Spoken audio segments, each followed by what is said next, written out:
kasih Anda masih menyaksikan Gapai Kemuliaan. Kita lanjutkan kembali pembahasan kita bersama Kiai Haji Muhammad Faiz. Nah Kiai, seperti pertanyaan saya sebelum kita break tadi, benarkah kemudian pada malam Jumat, ini orang-orang yang sudah meninggal ini menunggu hadiah dari kita yang masih hidup? Hadiah sedekah, hadiah doa, bacaan Yasin, Al-Fatihah dan lain sebagainya. Kalau pertanyaan itu identik dengan apakah ada penjelasan secara langsung dari Rasulullah dalam bentuk hadis, maka sependek ilmu saya belum pernah menemukan itu.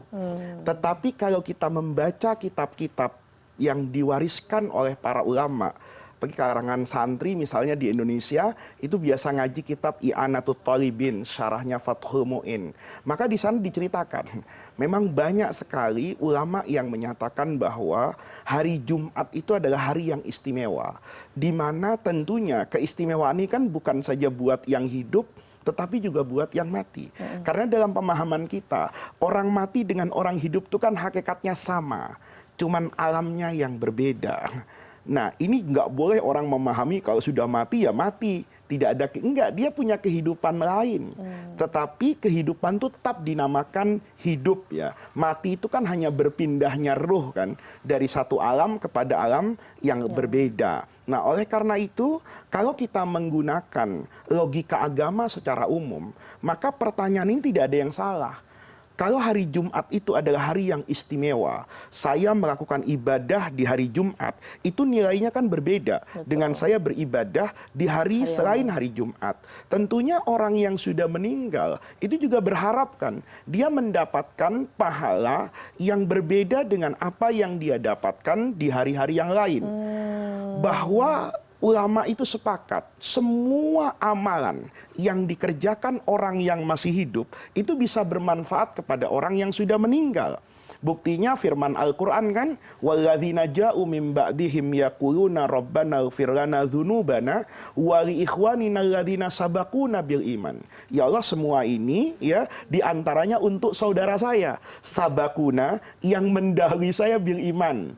Ya dia sudah wafat, kakek saya, paman saya, ighfir, ampuni, ya termasuk untuk mereka.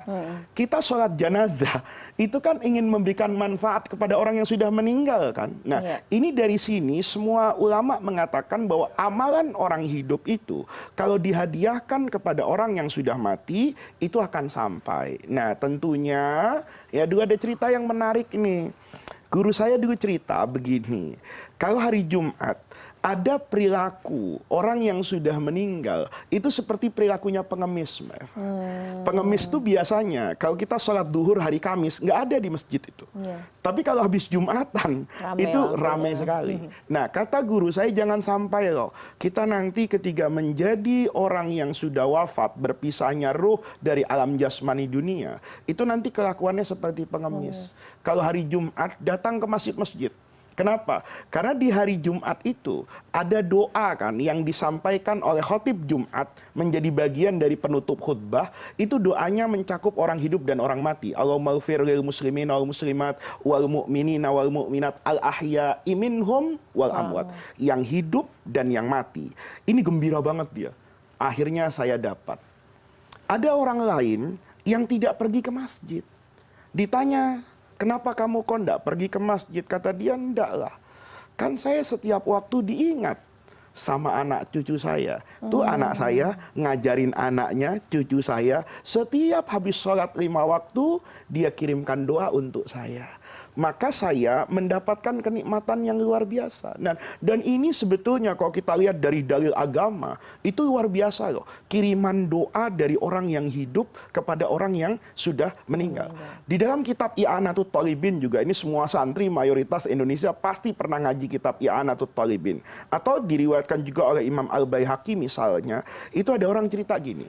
Di masa pandemi, itu ada orang kerjanya kalau sekarang tuh relawan.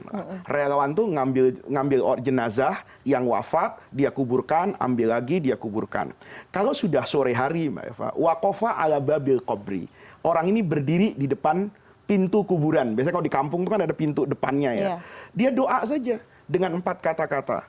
Ya, ana sallahu wasatakum wa rahima gurbatakum wa tajawaza an sayyiatikum wa qabila hasanatikum.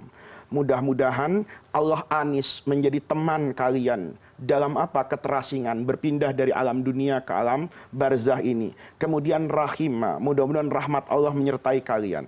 Tajawaza an sayyiatikum, mengampuni semua kehilafan kalian. Wa qabila hasanatikum, dan menerima kebaikan kalian. Cuman doa singkat nih, lahir dari dalam hati dia yang setiap hari melihat bagaimana jenazah itu masuk ke liang kubur. Dia pulang. Hingga satu hari, jenazah yang harus dia makamkan itu kebanyakan.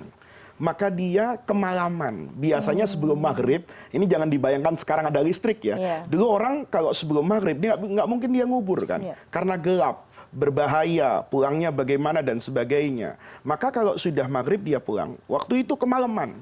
Maka dia sampai Isya masih ada di kuburan. Karena sampai Isya, dia begitu selesai jenazah yang terakhir, cepet-cepet lari, pulang.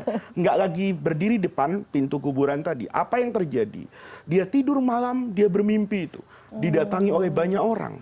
Dia tanya, man antum, kalian siapa? Kami ini penduduk kuburan yang biasa mendapatkan hadiah dari Anda. Hadiah apa? Kalau Anda berdoa di maghrib itu, maka turun kepada kami rahmat sampai menjelang maghrib besok. Begitu rahmat Allah ini mau Allah putuskan karena sudah 12 jam misalnya, ya, tiba-tiba engkau berdoa lagi. Ada 24 jam ini, maka kami mendapatkan rahmat yang baru. Kemarin kami tidak dapat itu karena Anda tidak berdoa. Itu menunjukkan dahsyatnya doa kepada orang yang sudah meninggal. Orang yang sudah meninggal itu, Mbak Eva, kata Nabi, itu seperti orang yang tenggelam. Dia mendapatkan apapun ya di sana, jangan pelampung, jangan skoci penyelamat, dia dapat sebatang bambu saja untuk dia berpegang, itu sudah bahagia. Jangankan doa yang panjang-panjang, sekedar doa yang pendek, hadiah yang dikirimkan, itu gembiranya luar biasa. Apalagi kalau itu di waktu yang penuh berkah, yang dikatakan Sayyidul Ayyam, yang namanya Jumat. Jumat itu dari kata-kata berkumpul loh. Ini kalau para pemirsa saya boleh tambahkan, semua hari itu identik dengan angka. Hari Minggu itu dalam bahasa agama itu Al-Ahad, 1. Senin itu Itsnain, itu 2. Selasa itu identik dengan 3. Arbi'ah itu 4. Yang 5 itu Khamis. Nanti As-Sabtu itu kayak As-Sabi'ah yang 7. Tapi Jumat itu tidak melambangkan angkanya. Dia kan hari ke-6. Mestinya sadis. Tapi dia Jumat. Karena Jumat itu berkumpul. Berkumpulnya segala kebaikan. Nah, ketika kemudian kita mendapatkan ilham, ini berkumpul. Berkumpulnya kita yang masih hidup dengan mereka yang sudah meninggal, disatukan dengan doa, itu kan menjadi sesuatu yang luar biasa. Baiklah, semoga kita sama-sama langsung terinspirasi untuk memberikan hadiah kepada saudara-saudara kita yang sudah mendahului kita, terutama nanti di hari Jumat. Kita akan break terlebih dahulu, Kiai, kita akan lanjutkan sesaat lagi. Kami akan kembali dengan pertanyaan bagaimana hukumnya kalau kita pernah berjanji kepada seseorang, bahkan ini sudah bersumpah atas nama Allah akan melakukan sesuatu, tapi kemudian tidak bisa melakukannya. Nah, jawabannya akan kami hadirkan sesaat lagi. Tetap bersama kami di Gapai Kemuliaan.